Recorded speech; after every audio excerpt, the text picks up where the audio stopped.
శ్రీ గురుభ్యో నమః. గురు బ్రహ్మ గురు విష్ణు గురుదేవ మహేశ్వర గురు సాక్షాత్ పరబ్రహ్మ తస్మై శ్రీ గురవే నమః. సదాశివసమారంభం వ్యాస శంకర మధ్యమాం అస్మదాచార్యపర్యంతం వందే గురు పరంపరాం. అపార కరుణా సింధు జ్ఞానదం శాంతరూపిణం శ్రీ చంద్రశేఖర గురుం ప్రణమాముదాన్వహం. నారాయణం నమస్కృత్యం నరం చైవ నరోత్తమం దేవీం సరస్వతీం వ్యాసం తతో జయముదీరయేత్. ఆపదామపహర్తారం దాతారం సరస్వతాం లోకాభిరామం శ్రీరామం భూయో భూయో నమామ్యహం. వాగర్థ విసముక్త వాగర్థ ప్రతిపత్తయే జగత పితరౌ వందే పార్వతీ పరమేశ్వరు. మా పుణ్యక్షేత్ర దర్శనాలు ఎపిసోడ్ 33 చెప్పుకున్నాం. లాస్ట్ 33 ఏం చెప్పుకున్నాం? పండరీపురం దాని గురించి చెప్పుకుంటూ విఠోబాకు సంబంధించిన పురాణ గాథలన్నీ ఎక్కువగా ఆయన భక్తులైన పుండరీకుడు చుట్టూ తిరుగుతాయి. అక్కడ దాకా చెప్పుకున్నాం. ఇప్పుడు ఎపిసోడ్ 34 కంటిన్యూ చేద్దాం.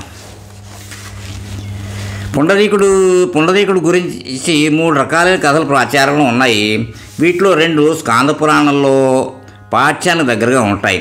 మొదటి కథ ప్రకారం పుండరీకుడు విష్ణు భక్తుడు. తల్లిదండ్రుల సేవలో జీవితాన్ని గడుపుతూ ఉంటాడు.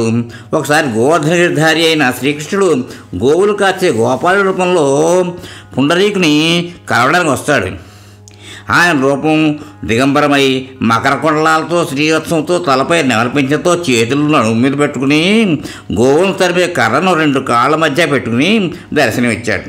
పుండరీకుడు అతన్ని భీమానది ఒడ్డునే అదే రూపంలో ఉండిపోమని కోరాడు. అలా ఉంటే ఆ స్థానం పుణ్యక్షేత్రంగా విరాజిల్లుతుందని ఆయన నమ్మాడు. ఈ ప్రాంతం ప్రస్తుతం భీమానది ఒడ్డున పండరీపురం గుర్తించారు. ఇక్కడ కృష్ణుడు వర్ణించిన విధానం పండరీపురంలో విఠోబా విగ్రహం యొక్క రూపురేఖలతో సరిపోయింది. రెండో కథ ప్రకారం విఠోబా పుండరీకుడికి 5 ఏళ్ల బాలకృష్ణుగా దర్శనమిచ్చాడు. ఈ కథ 2 పురాణాల్లోనూ ప్రహ్లాద మహారాజు తుకారాం లాంటి భక్త కవుల రచనల్లోనూ కనిపిస్తుంది. మిగతా కథ శ్రీధరుడి రచనల్లోనూ కొంచెం మార్పులతో పద్మపురాణంలోనూ కనిపిస్తుంది. పుండరీకుడు ఒక బ్రాహ్మణుడు. తన భార్యపై ప్రేమానురాగాలతో వయస్సు మళ్ళిన తల్లిదండ్రులను సైతం విస్మరిస్తాడు. తర్వాత కుక్కుడు మహర్షిని కలిసిన తర్వాత తన జీవన విధానంలో మార్పు వస్తుంది. తల్లిదండ్రుల సేవకి అంకితం చేస్తాడు. ఆ సమయంలో కృష్ణుడి నెచ్చిరైన రాధ ఒకసారి ద్వారకకు వచ్చి ఆయన ఒళ్ళో కూర్చుంటుంది.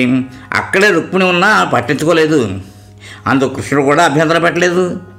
అందుకు రుక్మిణి అలిగి కృష్ణుని వదిలి పండరీపురం సమీపంలోని దండీవనానికి వెళ్ళిపోతుంది. దాంతో కృష్ణుడు బాధపడి ఆమెను వెతుకుతూ దండీవనంలోని పుండలీకుడు ఇంటి దగ్గర పుండలీకుడు ఏదైనా సరే ఇంటి దగ్గర ఆమెను కనుగొంటాడు. కొంతసేపు ఉద్దగించిన తర్వాత రుక్మిణి మెత్తబడుతుంది. తర్వాత పక్కనే కృష్ణుడు పుండలీకుడు తన తల్లిదండ్రులకు సేవ చేస్తుండగా చూస్తాడు. పుండలీకుడు ఒక రాయిని బయటికి విసిరి దాని మీద నిల్చోమంటాడు. కృష్ణుడు ఆ రాయి మీదనే నిల్చుని పుండలీకుడిని కోసం ఎదురు చూస్తూ ఉంటాడు. సేవలన్నీ చేసిన తర్వాత పుండలీకుడు కృష్ణుని విఠోబా రూపంలోనూ రుక్మిణిని రఘుబాబాయి రూపంలోనూ ఆ ఇటుక మీదే నిలిచి భక్తులను ఎల్లప్పుడూ కాపాడుతూ ఉండమని కోరతాడు. అది అంటే దాంట్లో ఒకసారి నేను అనుకోవడం ఏంటంటే ప్రింటింగ్ తప్పు చూడతాము. తను ఏమిటంటే యాక్చువల్లీ పుండరీకుడే అనుకోవాలి అతని పేరు, భక్తుడు అన్నమాట. సరే, మరో కథలో ఘోరకుంభుడు అనే భక్తుడు విఠోబా పాఠాలో లీనమై అడుసు తొక్కుతూ ఉండగా ఆడుకుంటూ వచ్చిన పిల్లవాడిని అందులో వేసి తొక్కేశాడు. అప్పుడు విఠోబా వచ్చి ఆ పిల్లవాడిని పునరుజ్జీవితుని చేస్తాడు.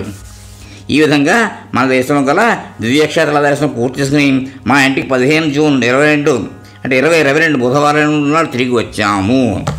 ఇప్పుడు మాతృగయ నెక్స్ట్ పుణ్యక్షేత్రం మాతృగయ. నేను విస్సు కలిసి గుజరాత్లో సిద్ధపూర్లో ఉన్న మాతృగయలో పిండ ప్రదానాలు అంటే మా అమ్మకు అంటే అదే ఎవరెవరు చేశారంటే ప్రదానాలు చేయలేం, పిండ ప్రదానం చేస్తారు కదా, అందుకోసం అన్నమాట. నేను మా అమ్మకు సూర్యకమలకు, విస్సు వాళ్ళ అమ్మ వెంకటలక్ష్మికి 20వ తారీఖు జూలై 23 నాడు సమర్పించి మమ్మల్ని కర్ణ మాతృముక్తులం గావించుకునే సద్భాగ్యం భగవంతు కృపచే మాకు దక్కింది. అలాగే మా తల్లులకు మోక్షం దొరికినట్లయింది. మా టూరు 20 జూలై నుంచి 22 జూలై వరకు, అంటే ఇది 23 సంవత్సరంలో జరిగింది.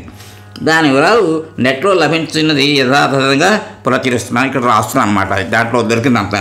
సృష్టికి మూలాధారమైన పరాశక్తి బ్రహ్మ విష్ణు మహేశ్వరులను సృష్టి లయకారకులుగా తన అంశలు సరస్వతి, లక్ష్మీదేవి, పార్వతీదేవులను వారికి అర్థాంగులుగా సృష్టించింది. వీరితోనే అన్ని లోకముల సృష్టి స్థితి మరియు లయ కొనసాగుతూ ఉన్నది అన్నది నిర్వివాదాంశం. పురాణ కాలం నుండి పరాశక్తి రూపమైన తల్లికి ఒక ప్రత్యేక స్థానం ఉన్నది. జన్మనిచ్చుట్లో తల్లిదండ్రుల భాగస్వామ్యం ముందుగా తల్లినే పేర్కొంటారు. జన్మలయందు మానవ జన్మ పొందడం అదృష్టం. అట్టి జన్మ ఇచ్చిన తల్లి రుణం తీర్చుకోలేనిది. ఆర్థిక శారీరక శక్తుల లభ్యత ప్రకారం జనులు వీధ పుణ్యక్షేత్రాలు దర్శించి పిండ ప్రదానం చేసి మాతాపితలకు సద్గతులు కలిగించడానికి కృషి చేస్తారు. పురాణాల్లో తెలపబడిన ఆ పుణ్యక్షేత్రాలు ఉత్తరప్రదేశ్ నందు ప్రయాగ, అలహాబాదు, వారణాసి, కాశీ, బీహార్ నందు విష్ణుగయ, శిరోగయ, గయా, దాన్ని ఒరిస్సాలో నాభిగయ, పూరి, ఆంధ్రప్రదేశ్లో పిఠాపురం నందు పాదగయాలతో పాటు హిమాలయ పర్వతములందు బ్రహ్మకపాలం, బద్రీనాథ్లోను ఈ క్షేత్రాల్లో పిండ ప్రదానం చేయటం వలన వారికి సద్గతి ప్రాప్తిస్తుంది అని హిందువుల నమ్మకం. హిందువులు వారి వంశంలోని వారి మరణాంతరము వారి అస్థికలు పై క్షేత్రంలో పవిత్ర నదుల్లో నిమజ్జనం చేస్తారు. మాతృమూర్తులకు మాత్రమే పిండ ప్రదానం చేయే పవిత్ర స్థలం గుజరాత్ రాష్ట్రంలో సిద్ధాపూర్ నందు ఉన్న మాతృగయ అన్ని క్షేత్రములలోనూ మాతృపితృవంశంలో వారికి ఇరువురికి పిండ ప్రదానం చేస్తారు. అక్కడ ఆ క్షేత్రంలో గతంలో సరస్వతి నది, ప్రస్తుతం సబర్మతి నది తీరంన సిద్ధాపూర్ ఉన్నది. అహ్మదాబాద్ నుండి సుమారు 100 కిలోమీటర్ల దూరంలో ఉన్న ఈ క్షేత్రంలో రైలు వసతి ఉన్నది. సుమారు 1200 సంవత్సరాలకు పూర్వం చాళుక్యరాజైన మూలరాజు ఇతర రుద్రమహాలయ ఆలయం ప్రారంభించబడి సుమారు 200 సంవత్సరాలు గడిచి ఆలయం నిర్మాణం పూర్తయిన వెంబట జయసింహ సిద్ధరాజోను రాజు వలన పవిత్రం చేయబడి ఈ నగరం నిర్మించి ముఖ్య పట్టణంగా చేసుకుని రాజ్యపాలన చేసినాడు. ఆ నగరంకు పేరు తన పేరుతో సిద్ధరాజా నగరం అని పేరు పెట్టగా కాలక్రమేణా అది సిద్ధాపూర్ అని రూపాంతరం చెందింది.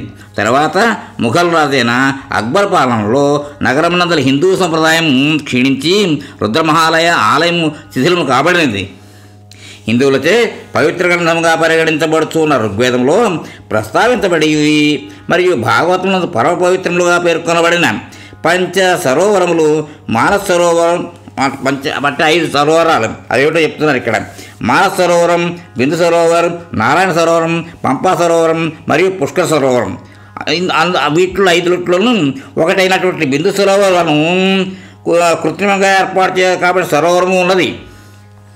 మాతృశ్రాద్ధం మరియు ఉత్తర ప్రదేశం ఒకటి వలనే దేశం నలుమూల నుండి వేల సంఖ్యలో ప్రజలు మరణించిన తల్లికి ఉత్తరకర్మలు జరిపించడానికి కార్తీక మాసం అంటే అక్టోబర్ నవంబర్లలో సిద్ధాపూర్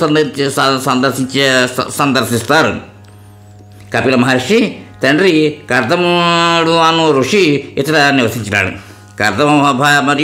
కర్దమ మరియు భార్య దేవహూతులకు కపిలుడు కుమారుడుగా మరియు మారిచి, అత్రి, అంగీరస, పులస్త్య, పులహ, క్రతు, భృగు, వశిష్ఠ మరియు అథర్వణ అను 9 మంది ఋషులను వివాహం చేసుకున్న కళ, అనసూయ, శ్రద్ధ, హైర్భూగీత, క్రియ, ఖ్యాతి, అరుంధతి మరియు శాంతి అని 9 మంది కుమార్తెలు. కర్దమ బిందు సరోవరం నుండి సన్యాసిగా మారి వెడలిన వెంబట కపిలుడు ఆశ్రమ బాధ్యత స్వీకరించాడు. కలిగి చెప్పడం కోసం ఈయన కపిలుడు ఎవరు కాదు, విష్ణు సాక్షాత్ విష్ణుమూర్తి అవతారంగా వచ్చాడు ఆయన. అక్కడే కపిల గీతం వస్తుందన్నమాట. ఇప్పుడు చెప్తాను, చూస్తాను. శ్రీ మహావిష్ణు ఒక రోజు దేవహూతి మహావిష్ణు తన కుమారుడు కపిలునిగా అవతారం దాల్చడంలో ముఖ్య ఉద్దేశం భక్తి మార్గము మరియు ఆధ్యాత్మిక సాక్షాత్కారము కలయిక అయిన సాంఖ్యయోగము వ్యాప్తి చేయటకు మాత్రమే గుర్తెచ్చుకుని కపిలుని ముక్తి మార్గము తెలియపరచమని కోరింది. కపిలుడు ఆమెకు సాంఖ్యయోగం యొక్క గొప్పతనము ఇలా వివరించాడు. మానవుని ఆత్మ పురుష, అది పరమాత్మ అనగా భగవంతుడి చేరుటకు సంఖ్యాయోగం ఉపకరిస్తుంది. పురుషుడు తన శక్తిని ప్రకృతి వద్ద వ్యక్తపరిచి ప్రకృతి ప్రేరణతో జీవాత్మల లక్షణాలు పొందుతాడు. అప్పుడు నేను అన్న భావన స్థానే నాది అన్న భావము మనసులో కలుగుతుంది. ఆ సమయంలో పరమాత్మ వేరు, జీవాత్మ వేరు అని గ్రహిస్తాడు. అప్పటి నుండి మనస్సులో ప్రేమ, అసహ్యము, క్రోధము, ఇష్టము మొదలైన అన్ని భావంలో కలుగుతాయి. తద్వారా సంతోషము మరియు దుఃఖము కలుగుతాయి. దేవహూతి ఈ స్థితిని దాటుడు ఎట్లు అని అడుగుగా కపిలుడు ఇలా వివరించాడు. మనస్సు ఏ విధమైన ఉద్వేగ పరిస్థితులకు లోను కాకూడదు, కానీ ప్రకృతి అతనిపై తన ఒత్తిడి తీసుకురావడం చేత ఈ స్థితి పొందడం చాలా కష్టం. నీటితో నిండిన గ్లాసునందు ఇతర వస్తువు వేయుట సాధ్యం కానట్లే భగవంతుడిపై మనస్సు నిలుపుడుతో మాత్రమే ఇతర ఆలోచనలు మనస్సులో చేరకుండా చేయుట సాధ్యమని తెలిపినాడు. మనిషి యొక్క మనస్సు అనేక విధములైన విషయాలతో ముడిపడి ఉంటుందని, ఒక్కసారిగా వాటిని తుడిచివేసి భగవంతుడి ధ్యానమునందు నిమగ్నమగు విధానమును అడిగింది. ఎలా చేయాలి బాబు అని.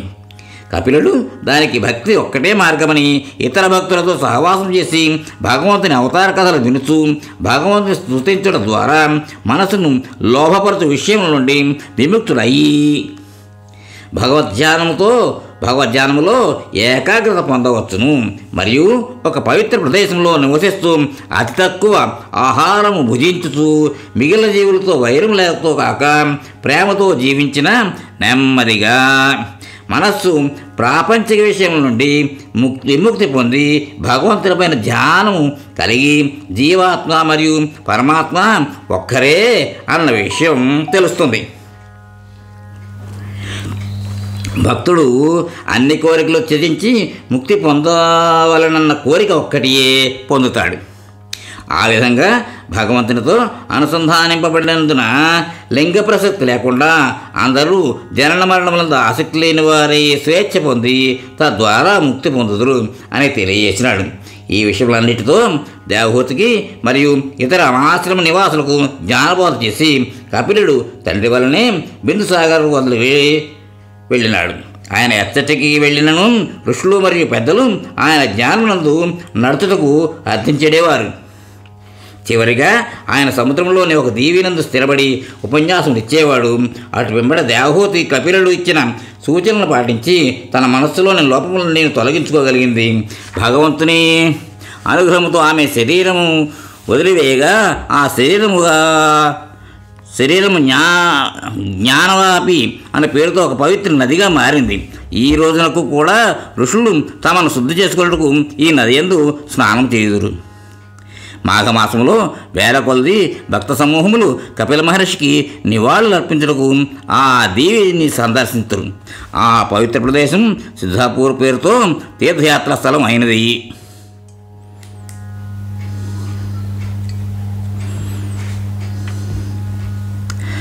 సాగరుడు రాజు అశ్వమేధం యాగం చేసినప్పుడు ఇతని కుమారులు 60,000 మంది యాగాశ్వములకు రక్షణగా వెళ్ళి అశ్వమును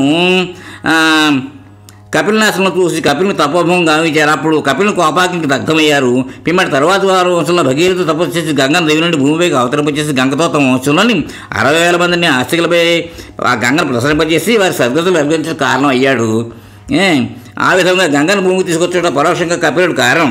బిందువు సరోవరం అనగా బిందువులతో ఏర్పాటు కాబట్టి సరస్సు మహావిష్ణు కన్నీరు ఈ సరోవరంతో పడిందని నమ్మెదరు. పరశురాముడు తన తల్లికి పిండ ప్రదానం ఇచ్చటనే బిందు సరోవరంలో గట్టుపై చేసినాడు.